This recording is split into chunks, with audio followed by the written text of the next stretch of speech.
Enfoque. Geopolítica, investigación, relaciones internacionales. Enfoque. Una mirada profunda y decolonial a los hechos más importantes de nuestra historia.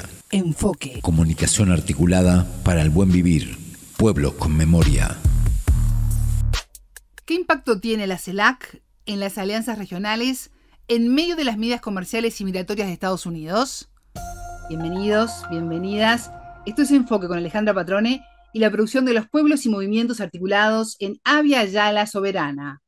Hoy, junto a Efraín Díaz Arribillaga, analista político y economista hondureño. La entrevista. Efraín, bienvenido a Enfoque. Concluyó la 9ª cumbre de la Comunidad de Estados Latinoamericanos y Caribeños, la CELAC, esto fue en Honduras, tu país, con importantes temas sobre la mesa y el desafío de robustecerse día a día. ¿Cómo analizás este encuentro que culminó con la firma de la Declaración de Tegucigalpa? La 9ª cumbre de la CELAC, efectivamente considero que fue una reunión exitosa. Siento que el tema central fue que en la actual coyuntura que vive el mundo, es importante la consolidación de la integración regional y la unidad que como América Latina y el Caribe debemos tener frente a lo que está ahí. En otras palabras, pareciera ser como querer buscar cuál es nuestro lugar en el mundo actual y con lo que viene hacia el futuro. Y las iniciativas tanto de México como de Brasil a la necesidad de abordar esto en una cumbre especial me parecieron unas iniciativas muy apropiadas para el momento. Igualmente creo que la alocución del presidente de Colombia respecto a que América Latina pues es una y diversa, que hay diferentes sistemas políticos, hay diferentes enfoques, pero que encima de esas diferencias deben prevalecer algunos de los intereses que afectan a la región. Yo creo que ese es como el gran reto que queda ahora, cómo se va pudiendo conformar y fortaleciendo ese espacio que es realmente la CELAC. Así que yo considero que fue exitoso. Yo también valoro que la presidencia de doña Xiomara Castro le dio una nueva dinámica a la CELAC y que eso lo prueba el hecho que esta cumbre no solamente fue concurrida, sino que se lograron acuerdos muy concretos respecto a qué es lo que viene. Y con la presidencia de Colombia, a través de su presidente Gustavo Petro, creo que este trabajo va a continuar y esperamos que se siga fortaleciendo.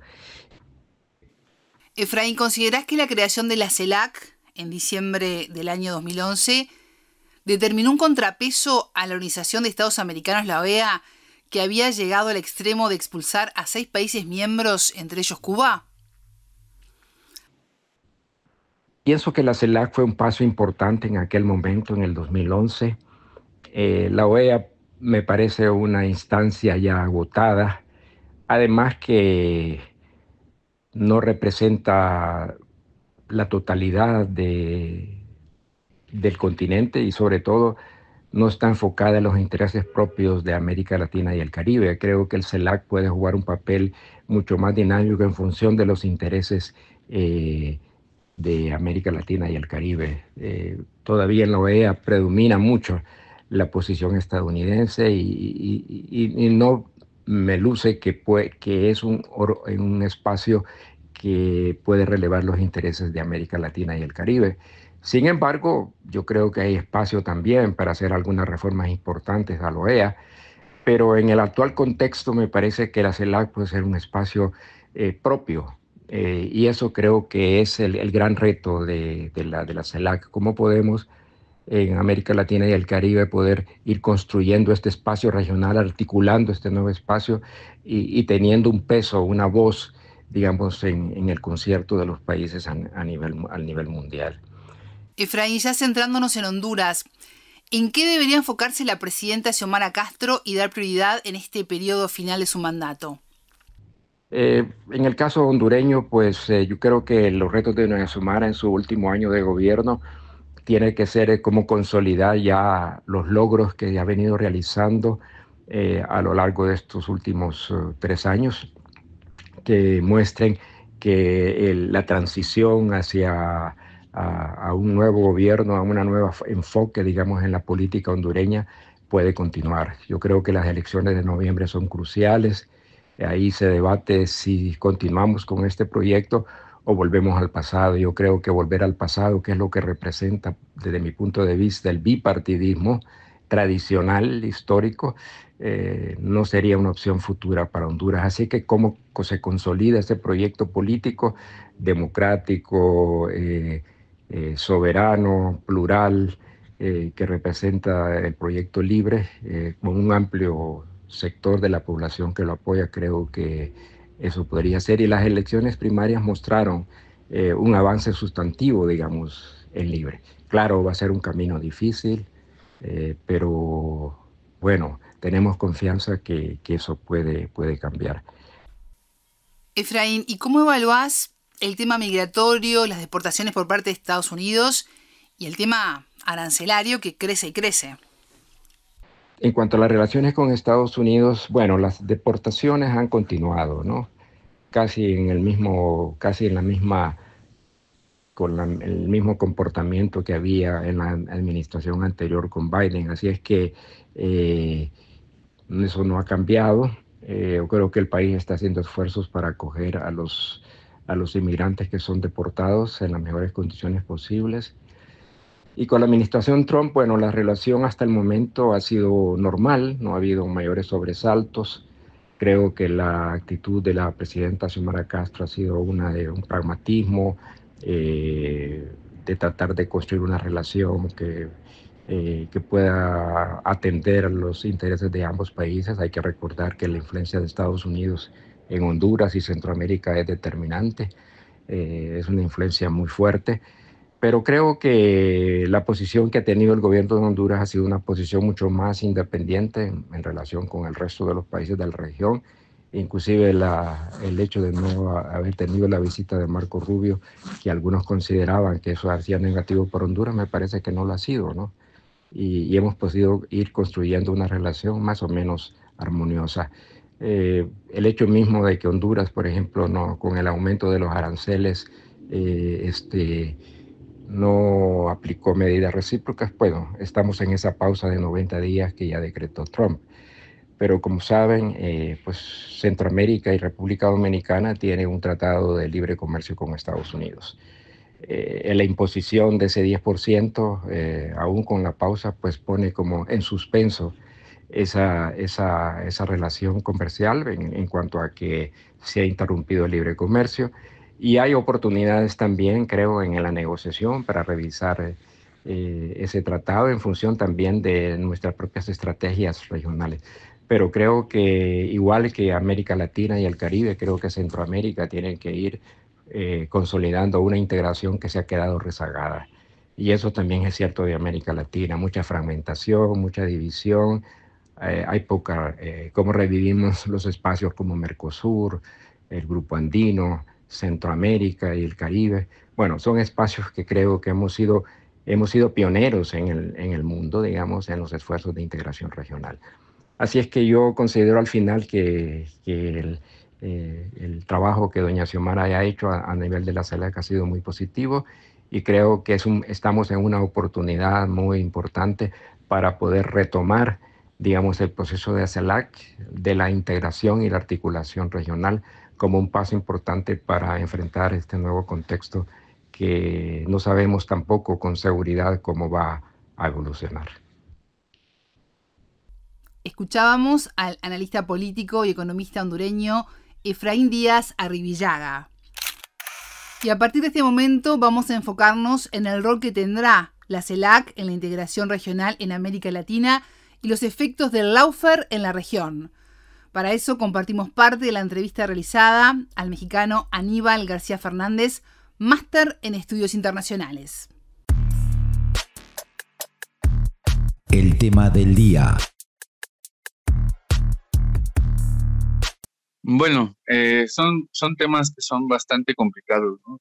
Sobre todo porque Justamente en el caso, por ejemplo, del Laufer, en la región, eso es algo que lo hemos, lo hemos vivido, lo hemos visto en distintos países, ¿no?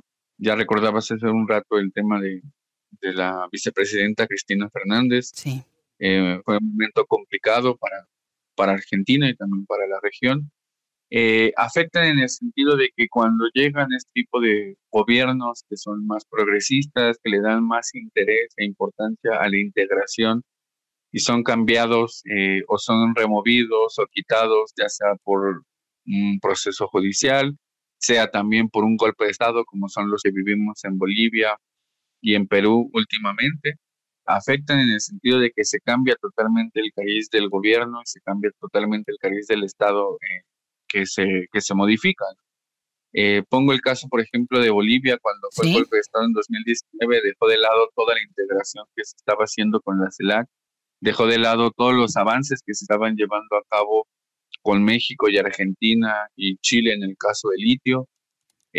O sea, tiene repercusiones que son relevantes no solamente en el ámbito netamente comercial y de integración, sino en proyectos de gran calado histórico como podrían ser este tipo de proyectos como el de litio.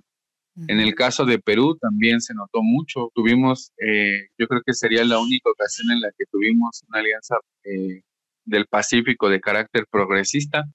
Los 4 países que le integraban tenían presidentes progresistas y el golpe de Estado en Perú le puso un alto a esta alianza del Pacífico, incluso derivó en problemas de índole bilateral entre México y Perú. No se le pasó la presidencia pro tempore directamente a Perú, se le pasó a Chile y después Chile se la pasó a Perú. Entonces, digamos que sí tiene incidencia en este tipo de aspectos cuando se cambian los gobiernos, cuando hay procesos de judicialización e incluso cuando se inhabilitan a las figuras políticas, ¿no? Yo creo que ese es uno de los temas relevantes también, porque son este tipo de figuras políticas las que también tienen esta matriz ideológica de la integración regional. Y el hecho de inhabilitarlos implica que perdamos también este proceso de integración. Durante todo este proceso de fortalecimiento de la CELAC en estos 12 años de vida, ¿qué ha sido lo más duro que ha tenido que enfrentar y donde se dijo, bueno, aquí hubo un quiebre y tenemos que seguir apuntando a la unidad y a la cooperación en la región? Bueno, yo diría que son varios momentos, ¿no? ¿Sí? Uno de los principales fue el de Honduras, el golpe de Estado en Honduras del 2009. La CELAC ahí tuvo una participación relevante. Estaban ahí todavía varios de los gobiernos progresistas que se le denominan de la primera ola. Estaba todavía ahí Hugo Chávez, que tenía un peso fundamental en la política latinoamericana. El otro punto de inflexión también sería el tema de la pandemia, justamente. México hizo muchos esfuerzos para que de una forma coordinada y de una forma regional se atendiera el tema de la pandemia para lograr varios aspectos, pero el fundamental era el tema de las vacunas. También el tema de la inflación y todo lo que se derivó a partir de la pandemia y la guerra en Ucrania. Se intentó hacer de una forma coordinada y regionalmente, digamos, no en términos de política monetaria, pero sí en términos de ver de qué forma podría la región comerciar ciertos productos que podían beneficiar y bajar la inflación. Yo diría de inicio estos 2, 3 aspectos, y desde luego que están aquí los golpes de Estado en Bolivia también. Puso mucha atención en América Latina, y que incluso llevó a un poco más de conflicto en algunos casos, como fue el de México también con Bolivia. Escuchábamos al analista mexicano Aníbal García Fernández, máster en estudios internacionales. Y a ustedes les decimos que ya se viene la frase del día. Tengan todos ustedes una excelente jornada. Buena vida para todos. La frase del día. En la actual coyuntura que vive el mundo, es importante la consolidación de la integración regional y la unidad que como América Latina y el Caribe debemos tener frente a lo que está ahí. En otras palabras, pareciera ser como querer buscar cuál es nuestro lugar en el mundo actual y con lo que viene hacia el futuro. Y las iniciativas tanto de México como de Brasil a la necesidad de abordar esto en una cumbre especial me parecieron unas iniciativas muy apropiadas para el momento. Igualmente creo que la alocución del presidente de Colombia respecto a que América Latina pues es una y diversa, que hay diferentes sistemas políticos, hay diferentes enfoques, pero que encima de esas diferencias deben prevalecer algunos de los intereses que afectan a la región. Y yo creo que ese es como el gran reto que queda ahora, cómo se va pudiendo conformar y fortaleciendo ese espacio que es realmente la CELAC. Así que yo considero que fue exitoso. Yo también valoro que la presidencia de doña Xiomara Castro le dio una nueva dinámica a la CELAC y que eso lo prueba el hecho que esta cumbre no solamente fue concurrida, sino que se lograron acuerdos muy concretos respecto a qué es lo que viene. Y con la presidencia de Colombia, a través de su presidente Gustavo Petro, creo que este trabajo va a continuar y esperamos que se siga fortaleciendo. Enfoque, con Alejandra Patrone y la producción de los pueblos y comunidades articulados en Abya Yala Soberana para www.radiovictoriagt.com. Transmiten Radio Dignidad de Honduras, Codecá Guatemala, Abya Yala Soberana, Minca Comunicaciones de Argentina, Rondas Campesinas de Perú y Radio Victoria de Guatemala.